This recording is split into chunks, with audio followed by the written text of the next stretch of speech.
We begin with the latest developments in the Middle East, and President Biden has said the prospect of a ceasefire deal in Gaza is getting closer but is not there yet. It comes after the US, Qatar and Egypt put forward a new proposal for a ceasefire and the release of the remaining Israeli hostages. Hamas reportedly have rejected the new conditions proposed. At the talks in Doha, the three mediators issued a statement on the second day of talks that suggested that the new proposal closes the remaining gaps. The talks have paused but will resume next week. Earlier, the UK's Foreign Secretary David Lammy said that he was told by Israeli ministers that they hope they're on the cusp of a deal over the war in Gaza. He was visiting Jerusalem with the French Foreign Minister Stéphane Séjourné. And Israel announced that the US Secretary of State Antony Blinken and the Israeli Prime Minister Benjamin Netanyahu are expected to meet in person on Monday. Meanwhile, the UN has described a deadly attack by Israeli settlers on a village in the occupied West Bank as horrific. The settlers set cars and houses ablaze as they descended on the village of Jit, armed with batons, rocks and Molotov cocktails. At least one Palestinian was killed and others seriously injured. Thousands gathered in Jit for the funeral of the man killed in the settler attack. David Lammy condemned the violence as abhorrent. The scenes overnight of the burning and the torching of buildings, of the Molotov cocktails thrown at cars, of the widespread rampage and chasing of people from their homes is abhorrent, and I condemn it in the strongest of terms. The UN has recorded hundreds of settler attacks since the Hamas assault on Israel last October. BBC Verify's Merlin Thomas has been looking at video posted on social media of this latest incident. This was the scene in the village of Jit in the occupied West Bank after a group of Israeli settlers reportedly attacked various properties and vehicles. The Palestinian Health Ministry has said that at least one person has been killed. We've been investigating online footage of the attack and its aftermath to try to piece together what happened. The village is located here, just west of Nablus in the West Bank. And CCTV has emerged online showing a group of individuals setting a car on fire outside a house. And the timestamp on this footage shows 1949, which appears to be consistent with what eyewitnesses told the BBC of the attack taking place just after sunset, which was around 1920. Note also these distinctive arches here, which we use to verify other footage, like this clip. Here we see those same arches, and the arrangement of the nearby buildings and roads confirm the location of this house to be on the southern edge of the village. Now, on this CCTV footage, take note of the pillar here and the empty baby walker, because this video shows two men setting fire to another building in the village. We've confirmed this by matching those details that I just pointed out to you with verified image of the aftermath. Note again, the baby walker here and the pillar there.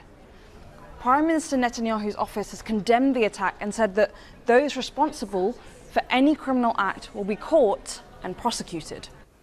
Let's speak now to our correspondent Jenny Hill, who's in Tel Aviv. And Jenny, there have been quite a few developments in the last few hours. If you could talk us through them, most of all, in the last few minutes, we've just had a statement from President Biden saying that a Gaza truce deal is closer than we have ever been, but it's not there yet.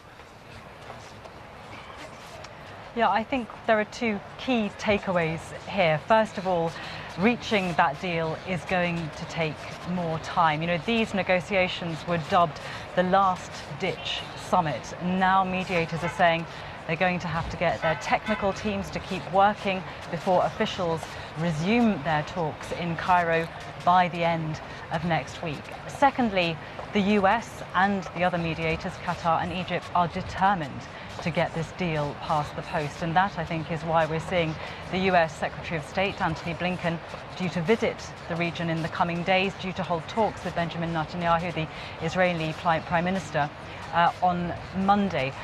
We've heard from Hamas too. First of all, the statement that was released by negotiators today said that a proposal had been put forward which built on recent points of agreement and bridged remaining gaps. Well, a senior Hamas leader has told the BBC that this does not include a commitment to implement what was agreed upon early in July. Now, Hamas had not participated in this round of talks because they protested against what they said was Israel's imposition of new conditions on existing proposals. They said they were not prepared to enter new negotiations. So everything hangs essentially in the air right now. But the negotiators who met in Doha know that time is not on their side. First of all, there's the human cost of this war. Just yesterday, the Hamas-run health ministry in Gaza said that the number of dead was now past 40,000 since the war broke out in October. And those negotiators know that achieving a ceasefire and hostage return deal is crucial if they're to stop the conflict in Gaza from spilling over into a wider, all-out regional war. They're also painfully conscious that Iran and its proxies, including Hezbollah, have threatened to attack Israel in retaliation for the recent assassination of Hamas's political leader in Tehran, Ismail Haniyeh. It's hoped that while a ceasefire and hostage deal remains a prospect, that attack could be mitigated, limited. Iran might be persuaded not to carry it out at all. OK, thanks very much for now. That's Jenny Hill for us there in Tel Aviv. Let's speak now to Laura Blumenfeld, a Middle East analyst and former senior policy advisor on the State Department's Israeli-Palestinian negotiating team. Thanks very much to you for joining us. And just seeing some of the quotes that are coming through just in the last few minutes just shows how complicated this is. We've got President Biden saying we're not there yet, but we are closer than we've ever been. And I've just seen a Reuters report saying, quoting a Hamas official, a senior Hamas official speaking to Reuters, saying, quoted saying the US administration is trying to create a false atmosphere. What is your analysis of where these talks are at the moment? Well, if you're asking me for a headline, I would say the question is the US, Qatari, Egyptian bridging proposal a bridge too far? And you're right to be concerned because, as I learned working at the State Department under President Obama on the Israeli-Palestinian negotiating team, the devil is in the details. So we can breathe easy over the weekend. I hope, fingers crossed, that there'll be no retaliatory strike. But we are going to be on edge, at least until next week, when those lower level teams are hammering out the details. The principal negotiators are going to reconvene next week, and that's when we'll really have an answer. And do you have an understanding of what those gaps were that they say this new statement closes those remaining gaps? Do you know what they were? Well, look, there's a lot of secrecy surrounding it. Some of them are kind of obvious, which is whether Hamas can rearm. The Israelis are saying they need to control the Philadelphia corridor, which is the southern border of Gaza, along the lines with Egypt, so that they don't have to fight this fight again in a year, in 3 years, in 4 years. They want it to be kind of one and done. Hamas is asking for a permanent ceasefire. Israel is interested more in a pause. I say it's all language because, they're at permanent war, these two parties. And so a real ceasefire is not even realistic, a permanent peace.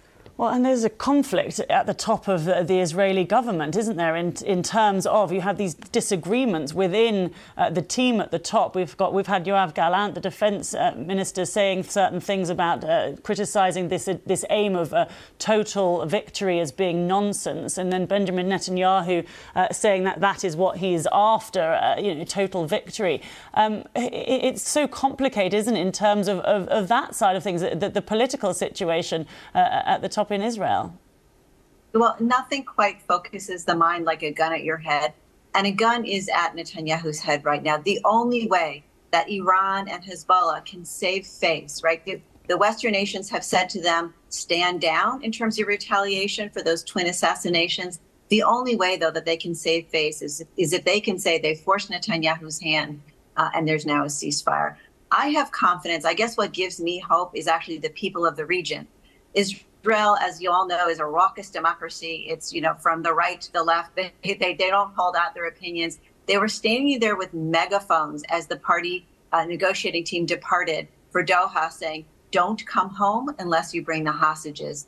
The same can be said of the Lebanese people. They can still taste the dust from the rubble of 2006 when Israel went to war with Hezbollah. They don't want to see their economy and their infrastructure decimated. And in Iran, they just elected what they consider to be a moderate president who is interested in improving relations with the West. So if they're listening to their people across the region, we'll get that ceasefire. But do you think, though, that Benjamin Netanyahu is going to accept this deal? I mean, do you think that influence will work?